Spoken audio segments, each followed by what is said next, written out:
నిఘా TV news కు స్వాగతం. ముందుగా హెడ్లైన్స్. భారత్ కు సౌదీ అరేబియా ఎరువులు, జేపీ నడ్డా.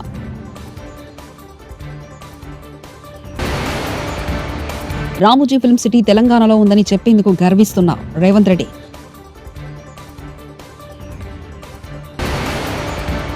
వీడియోతో సహా అన్ని ఆధారాలున్నాయి. రవీంద్ర పగటి వేషగాడు, పేర్ని నాని. నోటికొచ్చినట్లు మాట్లాడితే ఊరుకునేది లేదు అనిత.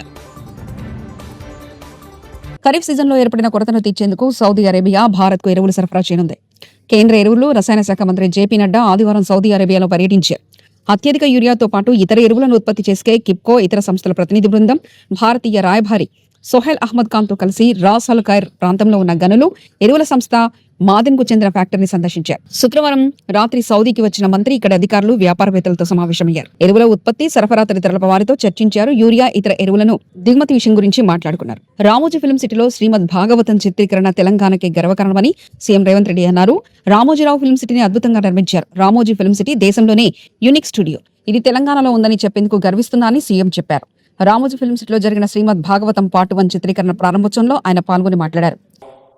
మేమందరం ఇక్కడ వేదిక మీద ఉన్న వాళ్ళు నాకు తెలిసి, నేనైతే యూనివర్సల్ స్టూడియోస్ చూడలేదు, కానీ Ramoji studios it is unique studio in the country. whoever wants to make a movie that may be historic, that may be socio fantasy, any movie if they wanted to shoot, this is the place. I'm proud to say Ramoji Film City is in Telangana, Hyderabad.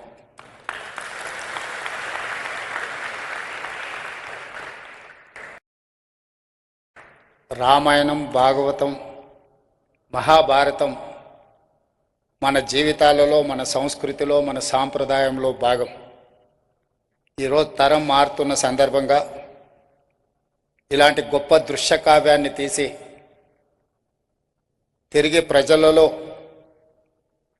ఒక గొప్ప ప్రేరణ, వసుదైక కుటుంబం గురించి మళ్ళీ అందరికి ఒక భావన కలిగించడం అనేది, ఈ సినిమా తీయాలన్న ఆలోచన వచ్చిన ప్రొడ్యూసర్స్కి మనస్ఫూర్తిగా నేను అభినందనలు తెలియజేస్తున్నా. 40 సంవత్సరాల క్రితం రామాయణం సీరియల్ వస్తుంది అంటే రోడ్లు నిర్మానుష్యంగా మారేది. అప్పట్లో హైదరాబాదు నగరంలో ఒకటి కర్ఫ్యూ ఉన్నప్పుడు రోడ్లు నిర్మానుష్యంగా ఉండేది, 2 రామాయణం సీరియల్ టెలికాస్ట్ అవుతుంది అంటే రోడ్లు నిర్మానుష్యంగా ఉండేది. రామాయణం సీరియల్ ద్వారా దూరదర్శన్ ప్రజలకి చాలా చేరువ, చాలా ప్రజలకి దగ్గరగా దూరదర్శన్కు ఒక గుర్తింపు వచ్చిందని చెప్పడంలో ఆశ్చర్యం లేదు. 40 సంవత్సరాల క్రితమే కాదు, మన కోవిడ్ వచ్చి ప్రపంచమంతా స్తంభించిపోయినప్పుడు ఏపీ సీఎం చంద్రబాబుపై మాజీ మంత్రి పేర్ని నాని చేసిన వ్యాఖ్యలపై హోంమంత్రి అనిత ఘాటుగా స్పందించారు. రాష్ట్రానికి బ్రాండ్ ఇమేజ్ తీసుకురావడానికి రోజు 18 గంటలు కష్టపడుతున్న వ్యక్తిపై ఇలాంటి వ్యాఖ్యలు చేయడం మానుకోవాలని సూచించారు. శాంతి భద్రతలకు విఘాతం కలిగించేలా ప్రవర్తిస్తున్నారంటూ ఆమె తీవ్ర ఆగ్రహం వ్యక్తం చేశారు. ఒకరికి ఆదర్శంగా ఉండాలి కానీ ఇలాంటి పదాలు మాట్లాడకూడదని హితవు పలికారు. విఘాతం కలిగించేలాగా నోటికొచ్చినట్టు మాట్లాడతామని చెప్పి కన్ను చీకట్లో కన్ను కొడతారు, మళ్ళీ పైగా చీకట్లో ఎందుకు చంపుతాం, బయట చంపమని చెప్తాం అంటే ఈ టైప్ ఆఫ్ వర్డ్స్ ఉపయోగిస్తున్నారంటే నేను చాలా సందర్భాల్లో చెప్తానండి. మనం పొలిటికల్ లీడర్స్, మాజీ మంత్రి ఆ వ్యక్తి ఒకనొక సందర్భంలో మీరు అడ్మినిస్ట్రేషన్లో అసెంబ్లీలో కూర్చొని అధ్యక్ష అన్నవాళ్ళు. అటువంటి వ్యక్తి మీకు మీరు ఎంత ఇదైనా మీకంటూ ఒక అభిమానించే వాళ్ళు కొంతమంది ఉంటారు, మిమ్మల్ని రోల్ మోడల్ గా తీసుకునే వాళ్ళు కొంతమంది ఉంటారు. సో మీకు ఒక వయసు వచ్చింది, ఇంకొక పోటీ చేసేంత కొడుకున్నాడు అంటే మీరు ఒకరికి ఆదర్శంగా ఉండాలి అన్నది పోయి ఏదో ఏమీ లేని ఆకు ఎగిరెగిరి పడుతుందట, అన్నీ ఉన్నా కనివని ఉంటుందట. అది ఏమీ లేని ఆకులాగా కూర్చుని ఇష్టానుసారంగా అలా పడతా ఉంటే చూస్తూ ఊరుకుంటారు అనుకుంటే ఎలా? అలాగని మేము కేసులు పెట్టి మా పని మేము చేసుకుంటున్నాం అనుకోండి, గొగ్గోలు పెడతారు, అక్రమ కేసులు అంటారు. నువ్వు మాట్లాడవచ్చు, మేము కేసు పెడతాం, అక్రమ కేసు అవుతుంది. ఎవరైనా దాన్ని యాక్సెప్ట్ చేస్తారా? ఆ వర్డ్ని యాక్సెప్ట్ చేస్తారా? చెప్పండి. నిన్న కూర్చొని మాట్లాడి చంద్రబాబు నాయుడు గారి గురించి ఎన్ని రోజులు బతుకుతాడు? నాకు అర్థం కాంది. 4-5 టాబ్లెట్లు వేసుకొని ఉదయం లేస్తే 4-5 టాబ్లెట్లు మింగి 10 సంతకాలు పెడితే 11వ సంతకాన్ని చేతులు వణికిపోయే వాళ్ళు కూడా చంద్రబాబు నాయుడు గారి వయసు గురించి మాట్లాడుతున్నారు. ఈ రోజు చంద్రబాబు నాయుడు గారు వ్యక్తిత్వం గురించి మాట్లాడుతున్నారు. చంద్రబాబు నాయుడు గారు లాగా నుంచొని ఒకే సబ్జెక్ట్ గురించి సబ్జెక్ట్ తో పాటు అవతల వాళ్ళకి మోటివేట్ చేసే విధంగా 2 hours నుంచి మాట్లాడమనండి ఎవరినైనా. మేము మాట్లాడాలనుకుంటే బాబు మాట్లాడొచ్చండి. కానీ నేను ఇప్పుడు ఎందుకు కొంచెం నేను ఆగుతున్నానంటే, మేము అనుకున్న థీమ్ ఒకటి ఈరోజు గాంజా విషయంలో, అది ప్రజల్లోకి వెళ్ళాలి. కాబట్టి ఇలాంటి విషయాలు ఏదైనా ఉంటే మాట్లాడడానికి నేను సిద్ధంగా ఉన్నా. నాకు కూడా చాలా ఉక్రోషంగానే ఉంది, మనసుకి బాధ అనిపిస్తుంది. ఉక్రోషం కూడా కాదు, మనసుకి బాధ. అర్హత ఉన్న అందరికీ రేషన్ కార్డులు ఇవ్వాలని బీజేపీ తెలంగాణ రాష్ట్ర అధ్యక్షుడు రామచంద్రరావు డిమాండ్ చేశారు. రాష్ట్రంలో కాంగ్రెస్ కార్యకర్తలకే రేషన్ కార్డులు ఇస్తున్నారని మిగతా వారి పరిస్థితి ఏమిటంటూ ప్రశ్నించారు. రేషన్ బియ్యాన్ని కేంద్ర ప్రభుత్వమే ఇస్తుందని స్పష్టం చేశారు. రేషన్ షాపుల్లో ప్రధానమంత్రి నరేంద్ర మోదీ ఫోటో పెట్టాలని సూచించారు. ఇవాళ సోమవారం నల్గొండ జిల్లాలో రామచంద్రరావు పర్యటించారు. ఆయనకు బీజేపీ శ్రేణులు ఘనస్వాగతం పలికారు. బీజేపీ నేతలకు రాబోయే ఎన్నికలపై దిశానిర్దేశం చేశారు. ఈ సందర్భంగా రామచంద్రరావు మీడియాతో మాట్లాడారు. ఈరోజు భారతీయ జనతా పార్టీ దేశవ్యాప్తంగా దాదాపు 21 రాష్ట్రాల్లో ప్రభుత్వంలో మనం ఉన్నాం. దక్షిణాదిన గతంలో మనం కర్ణాటకలో మనం ప్రభుత్వంలో ఉన్నాం. పాండుచేరిలో ఇప్పుడు మనం ప్రభుత్వంలో ఉన్నాం. రాబోయే రోజుల్లో దక్షిణ భారతానికి ముఖద్వారం అయ్యేది తెలంగాణ కూడా భారతీయ జనతా పార్టీ ప్రభుత్వం వస్తుందని చెప్పి నాకు పూర్తి నమ్మకం ఉంది. మిత్రులారా, ఇప్పుడు మన కొంత దూరంలోనే ముఖ్యమంత్రి గారు కొద్దిసేపట్లో రేషన్ కార్డు పంపిణీ చేస్తా అంటున్నారు. ఈ రేషన్ కార్డుల పంపిణీ చేస్తాడో, రేషన్ కార్డు పంపిణీ చేసినట్టు కాగితాలు ఇస్తాడో మనకు తెలియదు. కానీ నేను ఈ కాంగ్రెస్ ప్రభుత్వానికి నేను హెచ్చరిస్తా ఉన్నాను. ఈ రేషన్ కార్డులో రాష్ట్ర వ్యాప్తంగా కూడా ఎవరైతే అర్హతలు ఉన్నారో వాళ్ళందరూ కూడా ఇవ్వాల్సిన అవసరం ఉన్నది. ఏదో మీరు ఇప్పటికే దళారులు తయారయ్యారు, ఈ దళారీ వ్యవస్థని ఖతం చేయండి.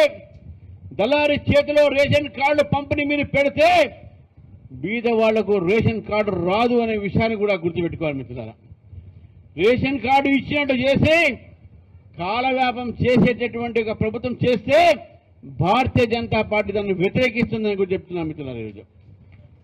ఈరోజు 10 సంవత్సరాల నుంచి టీఆర్ఎస్ పార్టీ ఇదిగో రేషన్ కార్డులు, అదిగో రేషన్ కార్డులు అని చెప్తా ఉన్నారు.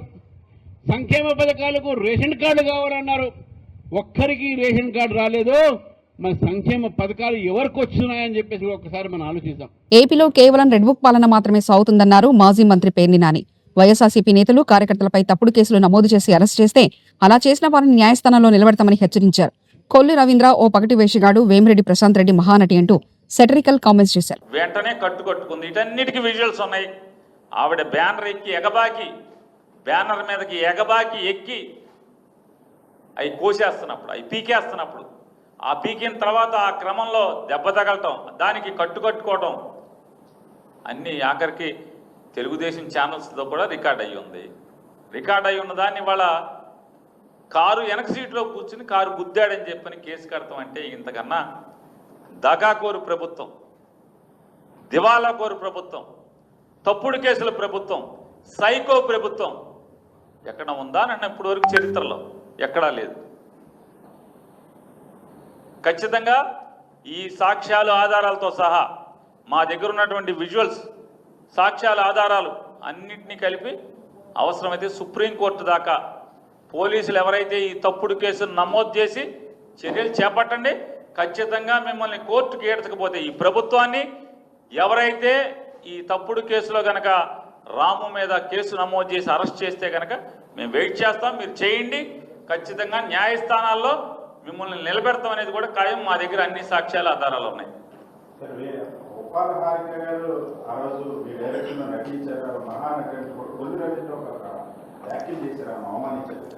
కొల్లు రవీంద్ర గారు ఏమన్నారండి? వేమిరెడ్డి ప్రశాంత్ రెడ్డి గారు మహాతల్లి, ఉప్పాల హారిక గారు అంటే అగ్రవర్ణాలకు సంబంధించినటువంటి ఒక రెడ్డి కుటుంబాల్లో ఉన్నటువంటి ఒక జమీందారీ కుటుంబం, అత్యంత సంపదతో కూడినటువంటి సంపన్నురాలైనటువంటి వేమిరెడ్డి ప్రశాంత్ రెడ్డి గారు మహాతల్లి. వెనుకబడి కులాలు మరీ ప్రత్యేకించి గౌడ కులంలో జన్మించి చదువుకుని చిన్న వయసులో అగ్రవర్ణాల ఆధిపత్యంలోనే ఇన్నేళ్లు నడుస్తున్నటువంటి కృష్ణా జిల్లా పరిషత్ పీఠం మీద జగన్మోహన్ రెడ్డి గారిచే కూర్చోబెట్టబడినటువంటి ఒక బీసీ మహిళ మహానటి. సికింద్రాబాద్ ఉజ్జయిని మహంకాళి బోనాల ఉత్సవాల్లో ప్రధాన ఘట్టమైన రంగం కార్యక్రమాన్ని ఘనంగా నిర్వహించారు. ఇందులో భాగంగా మాతంగి స్వర్ణలత భవిష్యవాణి వినిపించారు. రాష్ట్రాన్ని, దేశాన్ని కాపాడే భారం తనదని చెప్పారు. రాబోయే రోజుల్లో మహమ్మారి వెంటాడుతుందని, అగ్ని ప్రమాదాలు కూడా సంభవిస్తాయని తెలిపారు. ఘనంగా నన్ను వేడుకున్నారు వాళ్ళు, సంతోషంగా ఆనందంగా అందుకున్నా నేను. కానీ ప్రతి ఏడు మీరు ఏదో ఒక ఆటంకం చేస్తూనే ఉంటారు కదా బ్రాబాలకు. ఏటేడు నేను చెప్పుతూనే ఉంటా, కానీ మీరు మాత్రం నన్ను లెక్క చెయ్యకుంటున్నారా? అమ్మా, మాతోనే ఏదైనా పొరపాటు జరిగితే మమ్మల్ని మన్నించు తల్లి. మేము నీ కోరిక ఏముందో మీరు చెప్తే మేము అది శిరోత్సాహిస్తాం తల్లి. ఏడేడు నా కోరిక చెప్పుతూనే ఉన్నాను నేను, కానీ మీరు మాత్రం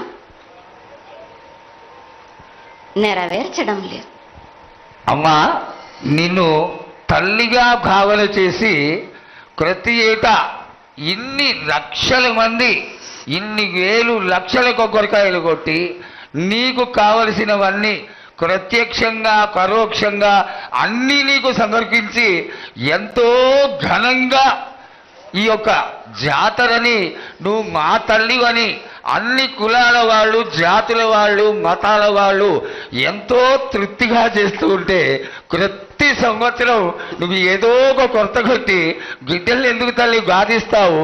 ఆ విధంగా బాధించకుండా నువ్వు మాలో చేరి మేము నీకు ఎల్లవేళలా నీ యొక్క భక్తి శ్రద్ధలతో ఈనాడు భక్తి లోకించి పసిబిడ్డలు, చిన్న పిల్లలు, కాలేజీలో చదువుకుంటున్నటువంటి విద్యార్థులు వీళ్ళందరూ నాశనం అవుతున్నారు.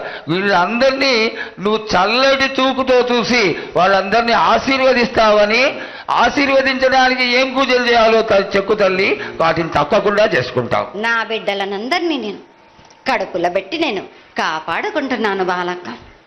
కానీ తల్లిదండ్రులే కాదు, బాలలందరినీ విచ్చలవిడిగా మీరు వదిలేస్తున్నారు.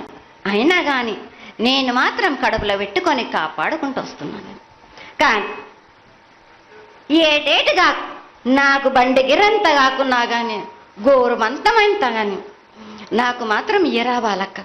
తప్పకుండా ఇంతవరకు నేను చుక్కలన్నీ నేను రాసుల కొద్ది నేను రప్పించుకుంటున్నానే గాని గోరు మందమంతా కూడా నాకు చెందదా బాలక్క. అమ్మా, ఎంత చుక్కలు వచ్చినా గాని మీరు అరగించినా గాని నా కడుపులో పెట్టుకొని నేను కాపాడుతున్నా.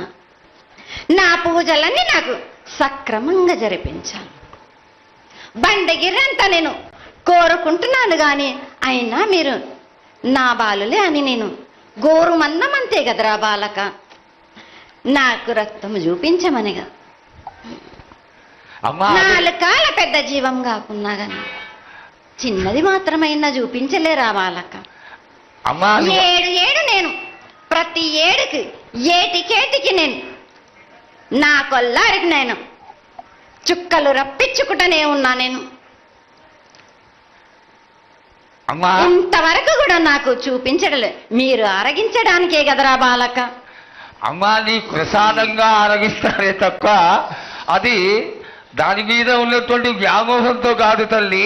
కానీ మొట్టమొదటే ఒక మాట చెప్పా తల్లి, ప్రత్యక్షంగా కానీ పరోక్షంగా కానీ నీకు జరిగే ప్రతి పూజ నేను దగ్గరుండి చేయిస్తున్నాను తల్లి. నువ్వు సంతోషించి ఆనందించి మమ్మల్ని ఆశీర్వదించాలే తప్ప నీ కోపాన్ని తెలియజేయరా తల్లి. నా కోపానికి మీరు బలి అవుతారు బాలక. నేను కోపం చూపించడలేదు, నేను కోరుకుంటున్నాను. నేను నా బాల బాలికలందరినీ కాదు మీ అందరినీ కూడా నేను నా కడుపులో పెట్టి కాపాడుకుంటున్నాను. కానీ నేను ఇంత చుక్కలు రప్పించుకున్నా కానీ నాకు సక్రమంగా నాకు పూజలు జరిపించండి బాలక. నేను వేడుకునేదే కాదు, నేను ఆజ్ఞ చేసిందంటే నేను నా కన్ను ఎర్ర చేసిందంటే మీరు మాత్రం రక్తం గక్కుచోని చేస్తారు. భారత్కు సౌదీ అరేబియా ఎరువులు, జేపీ నడ్డా.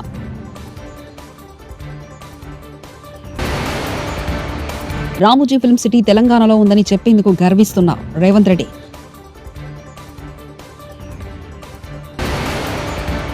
వీడియోతో సహా అన్ని ఆధారాలున్నాయి. రవీంద్ర పగటి వేషగాడు, పేర్ని నాని. నోటికొచ్చినట్లు మాట్లాడితే ఊరుకునేది లేదు. అనిత. ఇవి బులెటిన్ విశేషాలు. చూస్తూనే ఉండండి నిఘా టీవీ న్యూస్.